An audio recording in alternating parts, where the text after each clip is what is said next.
देखिए आज हम लोग फिजिक्स क्लास 12 चैप्टर 2 का दूसरा क्लास हम लोग पढ़ेंगे। इसमें हम लोग पढ़ेंगे संधारित्र के बारे में, यानी कि इस पूरे क्लास में हम लोग संधारित्र से संबंधित पढ़ेंगे। संधारित्र क्या है, ठीक है। तो संधारित्र जो है एक ऐसा प्रोसेस है जिसके चालक में कोई वृद्धि नहीं किया जाता है, उसकी धारिता को बढ़ा दिया जाता है। उस प्रोसेस को संधारित्र कहा जाता है, ठीक है। देखिए लिखा है ना, वह प्रबंध जिससे चालक के आकार में वृद्धि किए बिना ही उसकी धारिता कृत्रिम रूप से बढ़ाई जाती है, संधारित्र कहलाता है। जैसे यहाँ फिगर देखिए, एक ये प्लेट है और एक ये प्लेट है। तो दोनों प्लेटों के बीच की दूरी d मान लिए हैं, ठीक है। और इसकी धारिता जो है अगर किसी प्रोसेस से बढ़ाया जाता है तो उसी को हम लोग संधारित्र कहते हैं। इसमें याद रखिएगा कि जो प्लस है उसको हम लोग संग्राहक पट्टिका कहते हैं और जो माइनस है उसको संघनक पट्टिका कहते हैं। यानी कि संधारित्र में प्लस पट्टिका को संग्राहक पट्टिका और माइनस पट्टिका को संघनक पट्टिका कहा जाता है। इसको याद रखिएगा। देखिए नीचे नोट में भी लिख दिए हैं कि संधारित्र की जिस पट्टिका पर आवेश प्लस क्यू को संचित किया जाता है, जिस पर प्लस क्यू होता है उसे संग्राहक पट्टिका कहा जाता है। जा गया। नंबर 2 लिखे हैं, संधारित्र की जो पट्टिका भूधृत रहती है, यानी माइनस रहता है, उसे संघनक पट्टिका कहा जाता है। बुझा गया, कोई दिक्कत नहीं है। तो इसमें याद रखिएगा संधारित्र में एक ऐसा प्रोसेस है जिसके चालक के आकार में वृद्धि किए बिना ही उसकी धारिता जो है कृत्रिम रूप से बढ़ाई जाती है, उसको संधारित्र कहते हैं, ठीक है। अब देखिए अगला टॉपिक हम लोग का है, यहाँ पर ध्यान से देखिएगा, संधारित्र की धारिता, ठीक है। क्या है? संधारित्र की धारिता। देखिए लिखे हैं, किसी संधारित्र की विद्युत धारिता आवेश का वह परिमाण है, ठीक है। आवेश का वह परिमाण वैल्यू है जिसे संधारित्र की संग्राहक पट्टिका पर देने पर संग्राहक और संघनक पट्टिकाओं के बीच एकांक विभवांतर उत्पन्न होता है, ठीक है। यानी कि संग्राहक और संघनक पट्टिका से जिस पर एकांक विभवांतर उत्पन्न होता है उसको हम लोग कहते हैं संधारित्र की धारिता।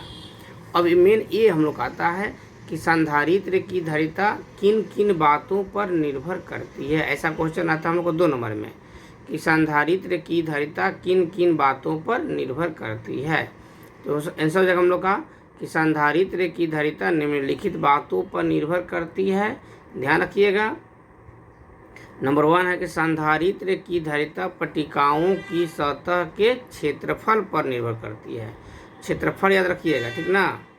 यानी कि C समानुपात A लिखेंगे। A क्या है? क्षेत्रफल। इसको समीकरण 1 मान दिए हैं। दूसरा है संधारित्र की धारिता पट्टिकाओं के बीच की दूरी पर निर्भर करती है, अर्थात C समानुपात 1/D लिख देंगे। ये समीकरण 2 हो जाएगा। अगला है संधारित्र की धारिता पट्टिकाओं के बीच परावैद्युत माध्यम की प्रकृति, यानी कि माध्यम की प्रकृति पर निर्भर करता है, ठीक है। तो हम लोग लिख लेंगे अर्थात C समानुपात E क्या हम लोग का? विद्युत धारिता है, यानी कि परावैद्युत माध्यम है। माध्यम को हम लोग E जरूर करते हैं, ठीक है। तो अगर हम लोग आता है ऑब्जेक्टिव क्वेश्चन में कि संधारित्र की धारिता किन किन बातों पर निर्भर करती है, तो बताइएगा कि क्षेत्रफल पर, बीच की दूरी पर और माध्यम की प्रकृति पर।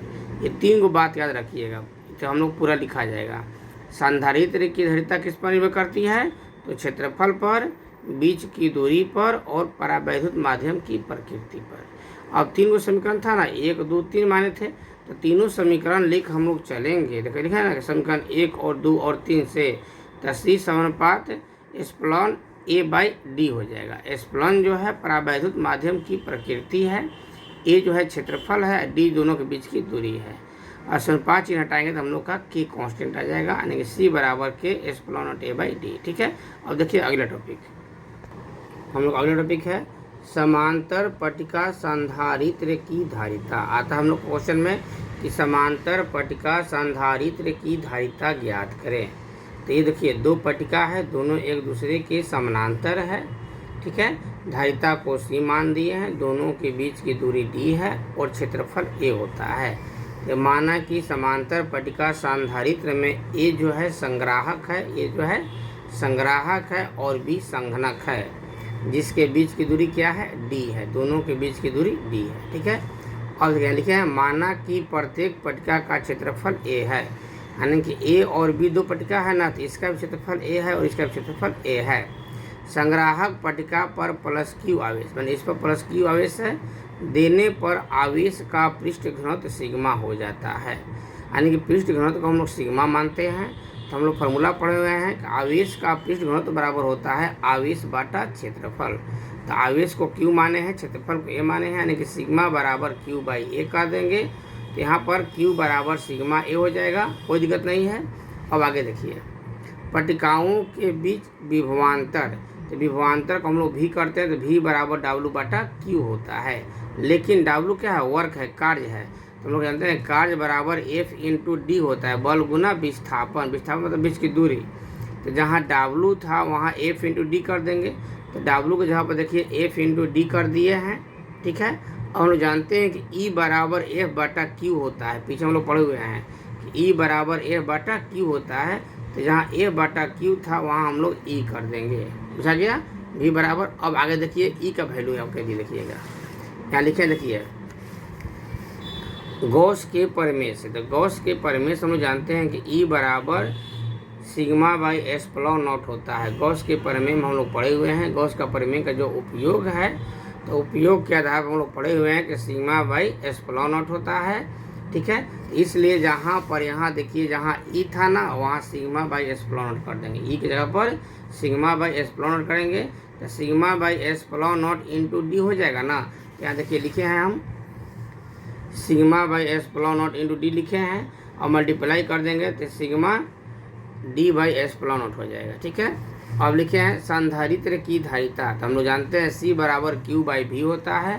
अब Q का जो वैल्यू था यहाँ पर देखिए लिखे थे ना, Q का वैल्यू क्या था, सिग्मा A। तो जहाँ Q था वहाँ भर दिए हम सिग्मा A, और नीचे V की जगह पर भर दिए देखिए sigma D by epsilon naught. तो sigma D by epsilon naught, तो सिग्मा सिग्मा कट गया, ये एप्सिलॉन नॉट ऊपर चल जाएगा, तो C is equal to epsilon naught A by D हो जाएगा।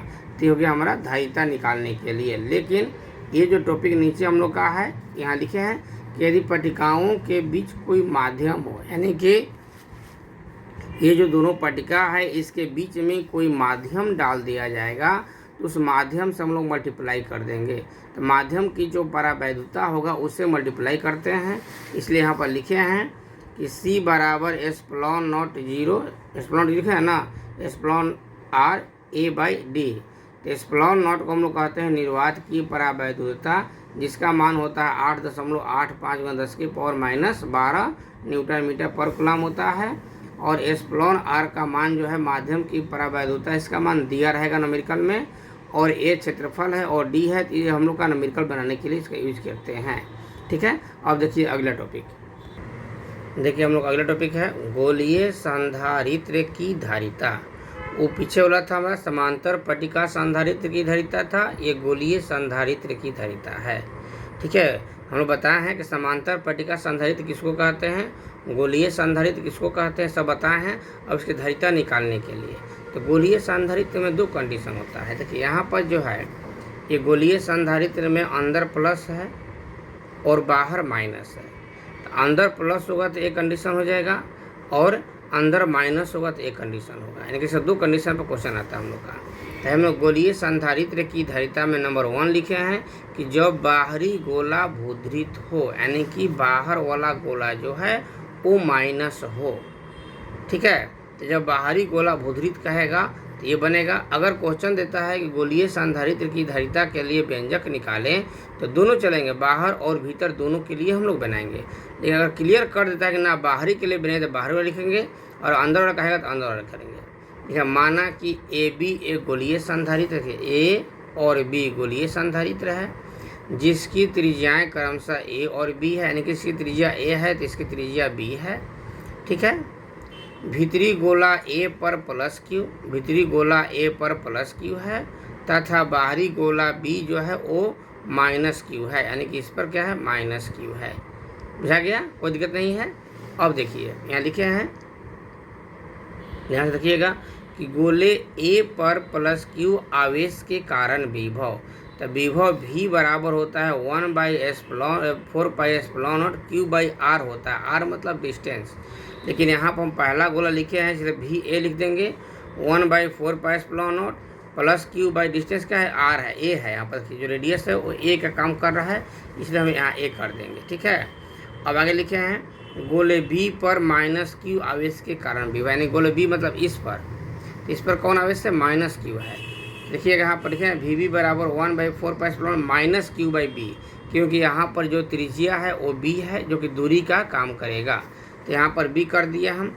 अब विभवांतर भी बराबर करेंगे V A minus V B, तो वी ए का मान जो था 1/4πε0 क्यू बाई ए भर दिए, वी बी के जो मान था 1/4πε0 क्यू बाई बी भर दिए। अब इसी को कैलकुलेशन करना है, तो कैलकुलेशन करने के लिए क्यू और नीचे 4πε0 दोनों में है, उसको कॉमन ले लेंगे, यानी कि q और 4πε0 हम लोग कॉमन ले लेंगे, तो यहाँ से q निकल जाएगा, नीचे से 4πε0 निकल जाएगा। तो यहाँ पर देखिएगा, अब देखिए यहाँ पर थोड़ा सा 1 मिनट हमको कैमरा स्विच कर ले दीजिए।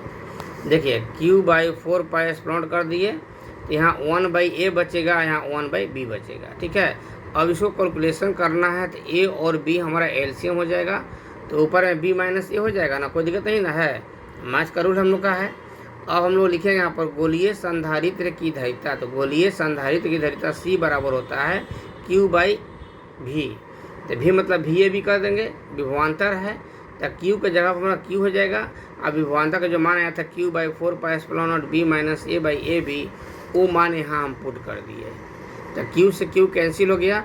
अब 4πε0 ऊपर चल जाएगा, तो 4πε0 हो जाएगा हमारा, और ये जो B माइनस A/AB ये पलट जाएगा, तो AB/B माइनस ए हो जाएगा। तो हम लोग का गोलीय संधारित्र की धारिता जब कहेगा तो यहाँ तक हम लोग निकाल लेंगे। ठीक है, अब देखिए अगला हम लोग का, देखिए हम लोग अगला कंडीशन है कि जब भीतरी गोला भूतरित हो, यानी कि अंदर वाला माइनस हो, ये दूसरा कंडीशन है। तो दो गोला है हम लोग का है ए और बी, इसका भी त्रिज्या ए और बी है। ठीक है, और भीतर वाला जो है माइनस है और बाहर वाला प्लस है, यही लिखेगा। माना कि ए बी एक गोलीय संधारित्र है, तो ए और बी गोलीय संधारित्र है जिसकी त्रिज्याएं क्रमशः ए और बी है, तो इसका त्रिज्या ए है, इसका त्रिज्या बी है। ठीक है, बाहरी गोला बी संग्राहक गोला है, तो बाहरी गोला बी संग्राहक मतलब प्लस है, तथा भीतरी गोला ए संघनक मतलब कि माइनस है। जो भूधृत है, भूधृत मतलब होता है माइनस, यहाँ लिख देते हैं, भूधृत मतलब होता है माइनस। बुझा गया। अब यहाँ देखिए पहला संधारित्र के लिए, पहला संधारित्र मतलब कि ये अंदर वाला, तो अंदर वाला जो बना है वो दूसरा के सहायता से बना है, इसलिए पहला और दूसरा संधारित्र कौन सा जो वैल्यू हम पीछे निकाले हैं उसको हम C1 मान लेंगे, और 4πε0 AB/B माइनस ए हो जाएगा, जो पिछला में हम लोग निकाले थे कंडीशन में। ठीक है, अब चलेंगे दूसरा संधारित्र के लिए, तो C2 मान लेंगे और 4πε0 B कर देंगे, क्योंकि इसका हम लोग का यहाँ से यहाँ तक का डिस्टेंस है वो B है, इसलिए हम B कर देंगे। ठीक है, तो संपूर्ण प्रबंध की अगर धारिता निकालना होगा तो C1 और C2 करेंगे ना, तो C1 और C2 मतलब दोनों को हम जोड़ देंगे, तो C1 का मान जो है C1 यहाँ भर देंगे, C2 का मान जो है यहाँ भर देंगे। यहाँ देखिए अब C1 के जगह पर 4πε0 AB/B माइनस ए भर दिए हैं, क्योंकि C1 का मान था हम लोग का, थोड़ा सा एक मिनट देखिएगा ध्यान से, कि C1 का मान था 4πε0 AB/B माइनस ए था, इसलिए C1 के जगह पर हम क्या भर दिए, यहाँ पर देखिए 4πε0 AB/B माइनस ए भर दिए, और प्लस C2 का मान था 4πε0 B था। अब यह कैलकुलेशन देखिए ध्यान से, तो 4πε0 यहाँ भी है, 4πε0 यहाँ भी है, तो 4πε0 कॉमन ले लेंगे, यहाँ का बचेगा AB/B माइनस ए, यहाँ बचेगा B। अब इसको हम कैलकुलेशन करेंगे, तो इसके नीचे हम एक मान लेते हैं, मान लिए, तो हम लोग एलसीएम क्या हो जाएगा B माइनस ए, तो B माइनस ए एलसीएम हो जाएगा। ठीक है, तो B माइनस ए से इसमें कैलकुलेशन करेंगे तो ऊपर ए बी हो जाएगा ना, और नीचे यहाँ B है, यहाँ कुछ अंक नहीं था, तो B माइनस ए से मल्टीप्लाई हो जाएगा। अब यहाँ अगला कैलकुलेशन करेंगे, तो यहाँ पर देखिए ए बी था हम लोग का, इसमें मल्टीप्लाई करेंगे तो B² हो जाएगा, और इसमें से मल्टीप्लाई करेंगे तो ए बी हो जाएगा, नीचे बी माइनस ए हाईवे किया है तो ए बी प्लस माइनस था तो कैंसिल हो गया। तका बच्चा सी बराबर 4 pi square naught B square by B minus A. ठीक है, तो ये हम लोग का दूसरा कंडीशन के लिए हो गया। ठीक है, तो इस तरह से हम लोग संधारित्र से संबंधित हम लोग पढ़ लिए टॉपिक। अब अगला क्लास में हम लोग पढ़ेंगे कि संधारित्रों का संयोजन, यानी कि संधारित्र को कैसे जोड़ा जाता है, उस टॉपिक से क्वेश्चन हम लोग को पूछता है। उस टॉपिक अगला क्लास जरूर देखिएगा। पार्ट क्लास माने कि चैप्टर 2 का पार्ट 3, ये हम लोग का पार्ट 2 क्लास होगा। पार्ट 3 में देखिएगा संधारित्रों का संयोजन। ठीक है, तो आज हम इतना ही रह देते हैं, फिर अगला क्लास पढ़ाएंगे जो हम लोग का NCERT चैप्टर 2 फिजिक्स 12 क्लास का हम लोग का ये पार्ट 2 है। फिर अगला क्लास में पार्ट 3 हम लोग पढ़ेंगे। सब ध्यान से पढ़िएगा, ये चैप्टर हम लोग का नोट्स के साथ है, उसको अपना फेयर करते जाइएगा। ठीक है, धन्यवाद। देखिए आज हम जो पढ़े हैं संधारित्र के बारे में, इस टॉपिक को हम स्क्रीनशॉट ले लेते हैं। आप लोग इस नोट्स को साफ साफ लिख लीजिएगा। ठीक है, और फेयर कर लीजिएगा। ठीक है, इसका हम सब का स्क्रीनशॉट ले लेते हैं।